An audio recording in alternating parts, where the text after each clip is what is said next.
So this has just been getting killed by everyone. Everyone's all the people that like watch these things say it's bad, and apparently no one's watching it, and blah blah blah blah. Right? Okay. Does that sound accurate to you? I've just been seeing it killed. I saw the thing come up on HBO Max. They're like Velma. I guess it's one of those things where I'm like, I'm not getting roped into watching this because not getting roped. So not for me. It. Like I'm not like some fucking Mark like you who goes and watches Wednesday. I'm like, it's not for me. Wednesday wasn't that bad. It was just for girls. Yeah. But Velma, this is just like a funny article because it said that HuffPost did it, and it was like they basically go, Velma is smart, pithy, Scooby-Doo update, except for one thing, and that one thing is that there's whiteness involved. Even though it's like Mindy Kaling. Well, this is the problem with their whole thing is they go, the center's whiteness. They've decided that this like word whiteness just gets to describe basically like anything that seems a little like just too white. Yeah, well, it used to kind of mean been like, oh, that's so white. That meant like a guy that was bad at dancing or something like that. But now they just mean like anyone that like shows up on time, like whiteness everywhere, or just like a white person anywhere, or she has like a white dad. But the funny part is with the Mindy Kaling thing, you go, when they're talking about like whiteness, they go, okay, I grew up in like fucking, you know, like suburbs of, like, or whatever town outside of Toronto. And you're just like, if you're like an Indian chick that like grew up in any city, like it's very unlikely that you have just like some crazy different experience than like most white people. Like, especially she's like, Mindy Kaling is probably just like, yeah, your parents probably like spoke a different language also. Yeah. But then you went to a school that was like, you know, you weren't like in the fucking hood. Sure. You just lived like, you know what I mean? So it's not like you were in like a, if you grew up in like an all like the projects. Yeah. Whether you're white or black, you have a different experience. Absolutely. But in the absence everybody of that, has a different experience. There isn't exactly. But if you're like an Indian chick that like went to high school, then went to college, then went to like drama school, then became an actress, it was like that is indistinguishable from like the experience of a white girl. For sure. Other than you got to be like a for little what sassier. You see as like this, yeah. For what they're describing as whiteness. Cookie cutter version of whiteness, sure. It's indistinguishable. By the way, just looked at the Instagram account of the guy who shared this thing. The original one? Photo with Crowder. So there you go. What, the food chart? Yeah. Photo with Crowder. So there's your problem. There you go. So that's why it's toxic. Mm-hmm. Even though it has nothing to do with politics, but I didn't actually see that one. Yeah. It's just a photo with Crowder.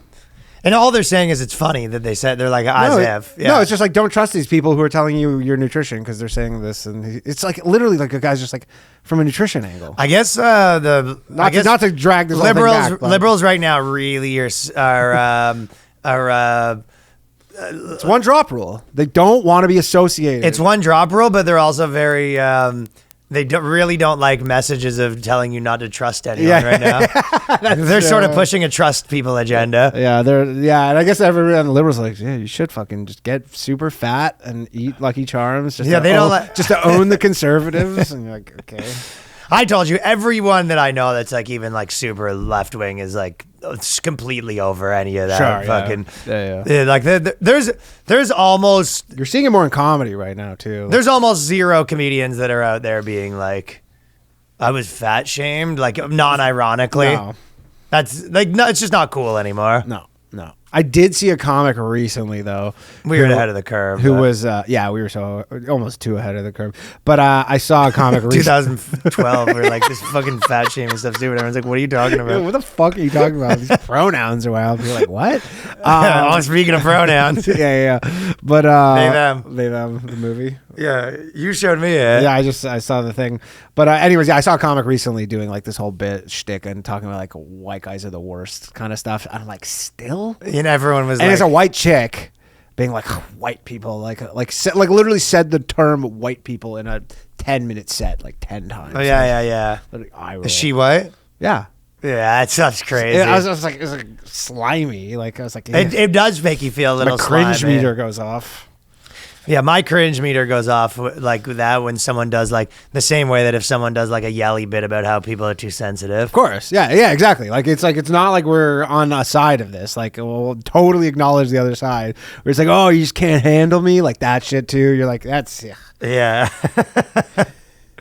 The white people stuff does feel a little crazy. I feel like black people even feel like weird about it. Like I watch in crowds where you can just see they just feel a little like All right. Yeah, of course. They're like, well, look, we're at a comedy show. We've been hearing this shit for 10 years. We've been hearing this shit. We get it. Like, and some of them might already feel like, hey, this feels like it's already like white chicks are already out too. So Sure. it was like, it doesn't even, it's not like one of the good guys. To be honest, I say you could, like, one of the things I was saying was like, all the progressive people, they made a big mistake trying to get the white like if you go, remember when it turned on white chicks, it was like you don't hear as much about it anymore, do you? And it was like they thought they could turn it on white chicks and they would just take it, and it was like, no, white chicks like to get what they want.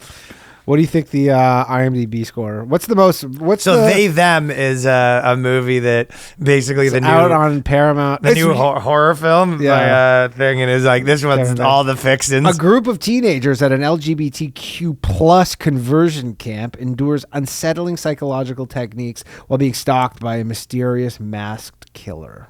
All the fixins. Yeah, all the fixins. Yeah, it's funny watching it and being like, obviously, like they thems are the good guys, but like, it would be funny if everyone thought it was like their new progressive one, and it was like this fucking non-binary psychopath and the kids, the good guy was the trans conversion therapy camp owner. Like, it's crazy because actually this came out 6 months ago. This is the first I've heard of it. They Them already came out? It's out in August, like the summer. Oh, fuck. I thought you said it was a new one. Well, I got an ad for it on Facebook. Oh, so maybe it went straight to videos or something. It's Paramount Plus. It's not a theatrical movie. Okay. Yeah, but so it wasn't really a big story. No, it's not a big story. I didn't say it was a big story. I just took a screenshot of this because I just saw it. I thought it was funny. They Them.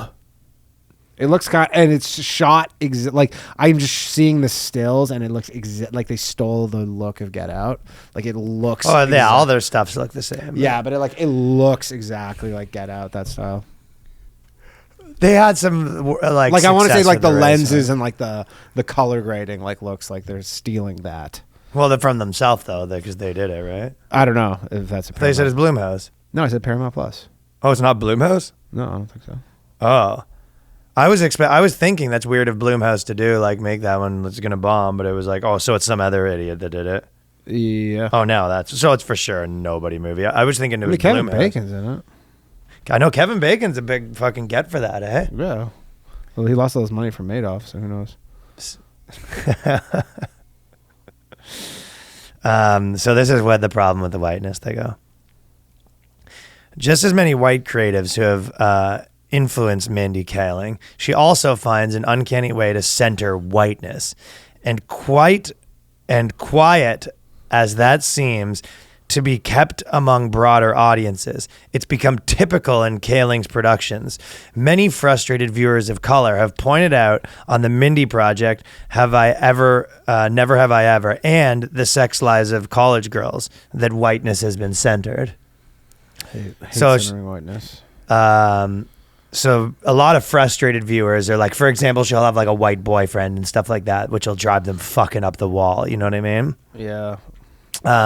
For instance, Velma is, of course, officially infatuated by Fred, who couldn't be any more white. So that's like one of the examples. Like her love interest is like a white guy, but they want it to be like, we are hello, Mindy Kaling. But it's like in real life, I bet you Mindy Kaling's like fucking husband's like, I wonder who it is. Or maybe she's single. Right now. My guess would be Mindy Kaling's dated a string of turtleneck white guys that look like fucking drama kids. I thought she was married to. So she has Kaling. So it says right here, she's got Kaling's not married, and neither of her children's fathers' identities have been publicly disclosed. So Kaling has a close friendship with BJ. Yeah, but so she has a couple kids. Who is the father of her baby? But they won't. Some people have the speculation that it's BJ Novak. I don't know. Maybe. Let's say Mindy Kaling boyfriend.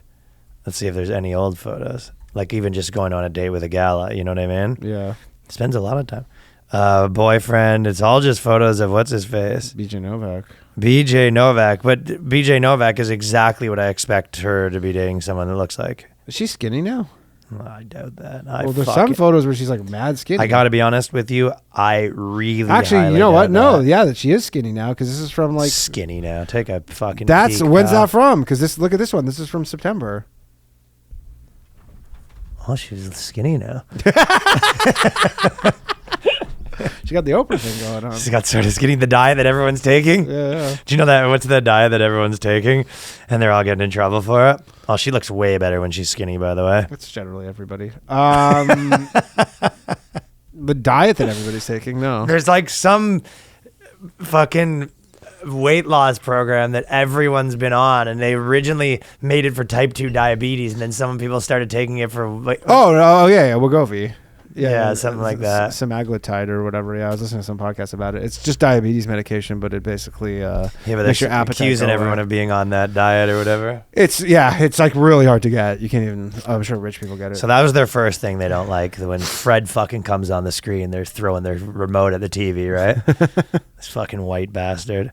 And then there's, of course, the background of Daphne, an Asian American and adopted by a black-white interracial lesbian couple. So that sounds definitely like they're trying their best here. They go, Sure. So we've got we got the black chick or Indian chick, and then she's got a black mom, white lesbian like wife in there. But yeah, and it's Wanda Sykes, and then the other. But it would have been a great opportunity to have one of her adopted parents been Asian American instead of white. So the fucking Asian white lesbian couple moms adopted lesbians. Not enough. That wasn't cutting it. That's not enough for this person. Not enough to have two lesbians of an interracial lesbian couple wasn't even fucking close to cutting it. Guess why? Because one of them's fucking white. But what's more egregious is that one of the parents is white, while the other is Asian African American woman. So now they got a white one and a black one, and that doesn't like that. So they said both parents have at least one white parent, which is fucking bullshit. So that's one of the big ways that it centers whiteness. How does it center whitenesses? How does this show centered whiteness? One of the adopted lesbian parents was white. Yeah, they exist. That's a They exist. Yeah, and then she likes a white guy too. It makes Velma sometimes seem like it comes strictly from the imagination of a liberal white guy who's really trying hard to make things better, rather than a brown woman who doesn't have to try to see the world outside whiteness. But I'm looks like, yes, that's probably how she thinks though. This idea that like everyone of different races thinks differently, it's like, no. They think differently if they grew up differently. Of course. It's like, how do you how many do you need to explain that like a white guy and a black guy that grew up in the hood have a more similar experience than like Jaden Smith and another famous another famous actor's son. Yeah, or whatever. Yeah, of course, obviously, but they don't. Yeah, generally they speak kind of like. I mean, it's a common thing where they just. We have to do the finding the right race combo sketches, though. I like the thing like in the crisis room, trying to find the like perfect, the racial combinations. You're like, okay, bad guys, white.